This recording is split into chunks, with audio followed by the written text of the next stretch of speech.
Estella Scrooge is definitely an achievement. To begin with, I didn't actually think I'd like it because the opening scene is actually really poorly edited.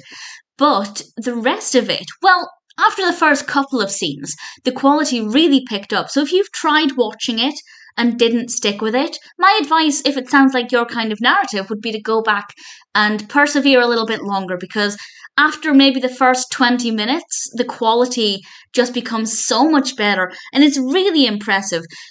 The reason I said that this is an achievement and also a reason for why the quality is not always the best is because this was actually filmed during COVID, during lockdown, but adhering to the restrictions. This was filmed, of course, and released in 2020, written by John Caird and Paul Gordon, directed by John Caird, and we are told at the beginning of the film that it was filmed one actor at a time, one scene at a time. And I'll get into the editing in a moment, but I really want to praise the actors because I don't think that was ever obvious. I never felt like any of the actors were not acting in a room with other people. I was so convinced that we had a room full of people in front of a green screen, but it's not. It's one person at a time and they were edited together and the acting doesn't suggest that at all. And a lot of the editing doesn't suggest that either, but there are times when it's very, very, very obvious that they're performing in front of a green screen. Some of the scenes are a little fuzzy and a little flickery, and there are also times when the perspective is not very good, and I think this is largely because they've tried to show actors in the background or some actors more in the foreground, and some of the perspective just doesn't work very well. Some of the scenery they're standing in front of is either larger or smaller than it actually needs to be, but there is one thing that actually really worked in its favour, and we have these characters called the Demonettes, and they're real people, of course, but they're actually made to look a lot smaller, and I thought that worked fantastically well. The editing quality does seem to get better as it goes on. The first scene where we have a whole bunch of supporting actors in front of computer screens, it looks really cheap.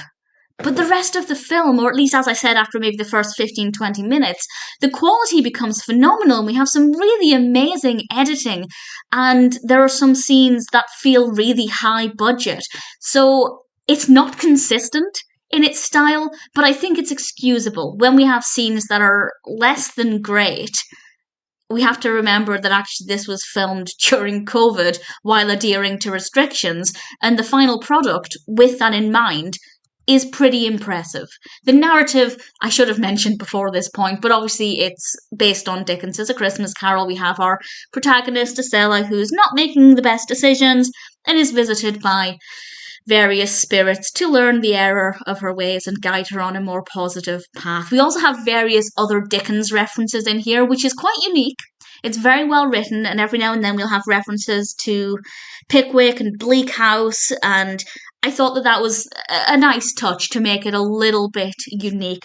The full title for this film is actually Estella Scrooge, A Christmas Carol with a Twist, and that's a really good way of describing it. There are various reasons why it's with a twist, partly because we do have other Dickens references in here, and also because it was filmed during one of the worst years of the 21st century in a way that's very creative and generally really impressive. Yes, there are times when the perspective isn't great, when the editing really isn't very good, but that's a small part of the film. And this film is over 2 hours. I will say it's way longer than it needs to be, which means they made the job way harder than they needed to be. We could lose that opening scene, actually, because that opening scene where we have all of these office workers, I guess, in front of their desks, in front of their computers, it's just terrible. It's really terrible, and the quality is terrible, and it just didn't put me in the right mood for this. But actually, a couple of scenes later, the quality picks up, and it just gets better and better from there, and I became really impressed by it. So there's more in this than there needs to be, and we could have lost some of these scenes that are maybe not the best edited without losing any of the quality. But the performances, as I said, are just amazing. Betsy Wolfe plays Estella, but everybody's performances were great. It cannot be easy to act like you're interacting with somebody when they're not even in the same room as you. And although the perspective of some of the actors, the sizes of the actors, some of them look taller than they should be or shorter than they should be.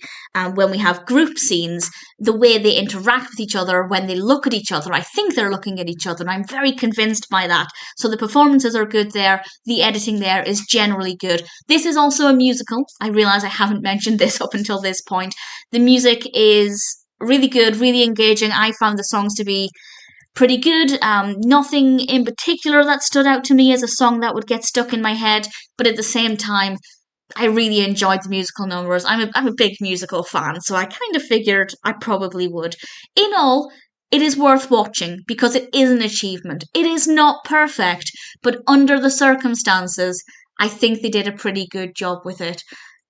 We absolutely could have removed half an hour from this, from various scenes here and there, maybe taking out some of the scenes that were maybe not the best edited, and it would have improved the overall quality. But in general, Estella Scrooge is a pretty decent film. If you like A Christmas Carol, I'm always open to watch any adaptation of A Christmas Carol. This is a must watch because it's very unique, it's very different, and it's great to see that they were able to still create this in a time when creativity was very stilted.